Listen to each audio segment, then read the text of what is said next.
So the other day I went on a bike ride along the beautiful Pacific Coast Highway with the DJI Neo in my back jersey pocket.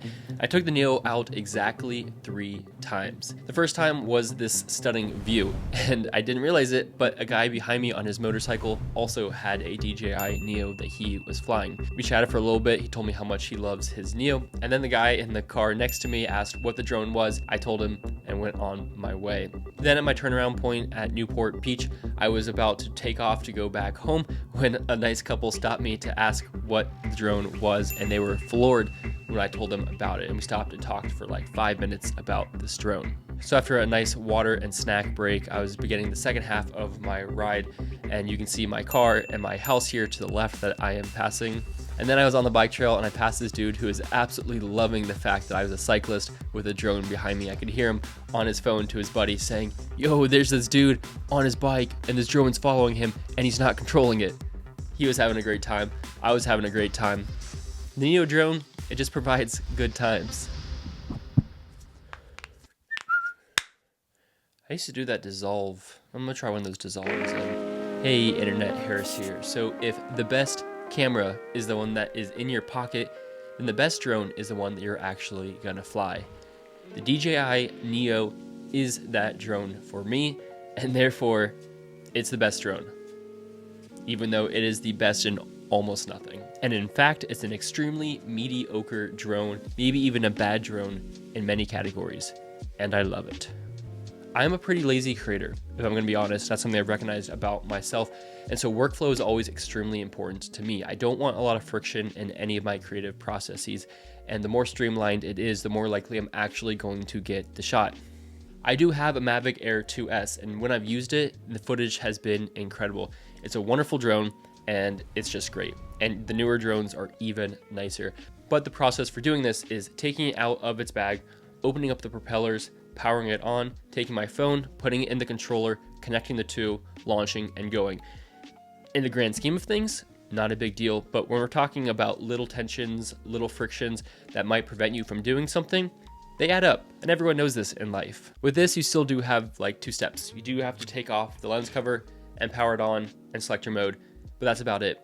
It does most of the legwork for you, and it's small enough that it can fit in your back pocket. There's no taking it out of big bags or protective cases or anything like this. Now, flying this is incredibly simple. You just press and hold the back button, and you will see the blades jitter a little bit. Then you know it is powering on, and you'll hear that sound. And then you choose the mode that you want by pressing the little button, and it will read off what the mode is. Brony, circle, rocket, spotlight, direction track, follow.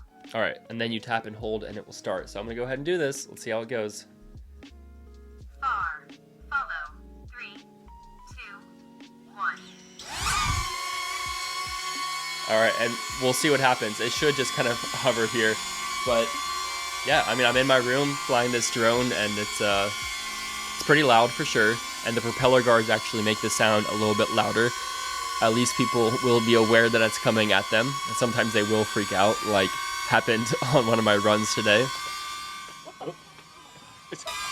And you can see it's pretty cool because I can like put my hand to it and it'll freak out a little bit, but it's fine. You're not going to hurt yourself. And then when you want to stop it, you just put your hand under it and it'll stop.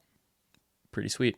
And this is the definition of a just get the shot product. Now, this does provide 4K footage, but it's just not the best 4K footage. It's not going to get the most beautiful shot. In fact, the shots aren't that impressive. The quality is not that great, but you're paying an extremely entry-level price with this. $199, at least here in the States, is a crazy price point. I don't know why they priced it so low, but they did, and with that comes a pretty mediocre camera, but at least it's 4K on paper. And 30 frames per second. You can't change that. I would love if you get 60p footage in order to do some really great speed ramping, but even with the 30p footage, as you saw in the intro shot, you can do some really cool things with speed ramping or with using software to kind of slow down footage after the fact and speed it up after the fact as well. Now, the 6 prefigured flight patterns that you're going to be using most of the time are follow, which is what I generally use, and this will just trail behind you. You have the droney, which will kind of go out and then come back, and it will record 2 files. You have the circle, which is pretty cool, and will just circle around you. Sometimes it's a little choppy. You have the rocket, which will go up into the air and can also twirl around if you want it to. And then you have a custom mode, which you can actually choose 3 different patterns. And if you want this to actually lead you and get kind of a frontal shot instead of the follow mode, you can customize that here. Now you do have complete control over this. If you connect it to the app, then you can control it from your phone. And if you want to get better range and smoother motions, you can connect it to the RC controller. And if you really want to go all out, you can get those fancy goggle controller things that I've never used. And I think kind of defeats the purpose of something so small and with such a mediocre camera. I don't see that being the right use case scenario. If you want to, and if you want to get that shot of something other than yourself, then you can use your phone or a controller to do that. Wind resistance with this thing, as you can expect, is not incredible. Like, it's not going to be the smoothest shot because the wind's going to be blowing it around a lot. It's super, super light. It's just like 150 grams or something like that. And it's going to get tossed around a lot. It also is not super fast and maxes out now after the recent software update, something like 20 miles per hour. When I was on my bike, I was hitting 18 easily, and then the battery ran out, so I wasn't able to see if I could actually get it to 20, but 18 was doing no problem with following me along the bike trail. The low light is not going to be great. It's a small sensor, to be expected. And I certainly wouldn't use this for any commercial work. Like, it's great if it's the only drone you have for a couple shots, absolutely. But if I have the time to set up a drone, I would much prefer like any other DJI product over this if I'm going to be using this for a wedding or any other type of commercial work. Battery life with this is okay. It's something like 15 minutes depending on which mode you're using and how fast it has to go, stuff like that. Somewhere between, I'd say, 10 and 18 minutes of flying time. But what I love is that you can charge it with USB-C. So if you're in your car or just from your backpack or whatever, you always have an opportunity to charge this up, which is great. And it doesn't take that long to charge it up either. I got the extended fly pack, which does come with 3 pack of batteries, which is awesome because you can just take it out, throw in a new battery, and you're good to go. Now, one downside of this is that there's no object tracking. It's human tracking.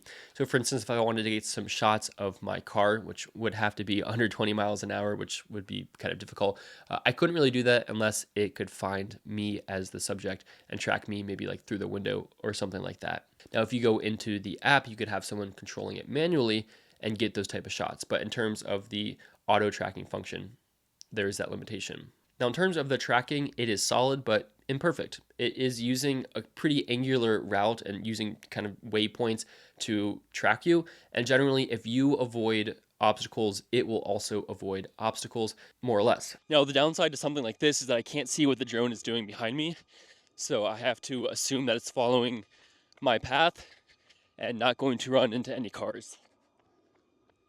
Now, sometimes this will lose you, so you do have to keep an eye on it when you are using it for the tracking, because you might look back and see that it's just not there. That biker that I mentioned at the beginning of the video, he told me that as he was riding through the mountains on the Pacific Coast Highway, he looked back at one point and it was no longer following him, so he had to go back a mile to retrieve it, and thankfully it was still just hovering there.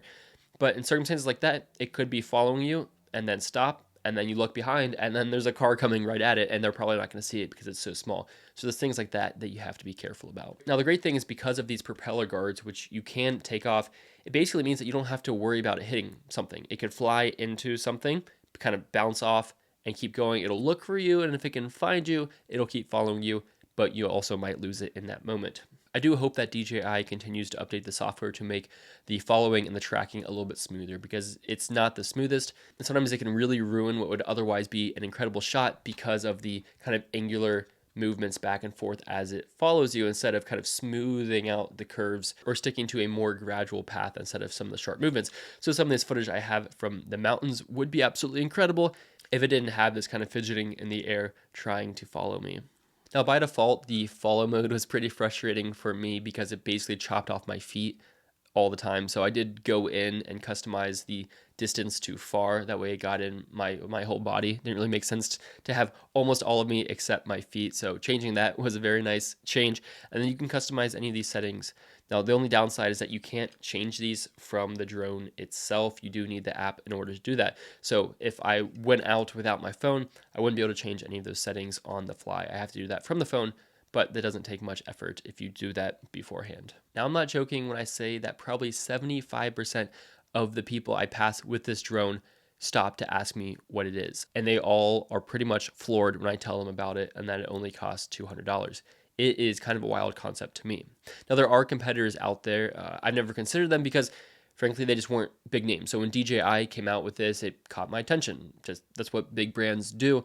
And so I haven't tested out anything from Hover, for instance. I know they're coming out with some new ones which maybe is a superior product, but I will say that there is no beating this price point as far as I can tell. $199 is just kind of absurd. And if they charged $299 for this, I still would have bought it and I still would have loved it. So at the end of the day, this is an imperfect product.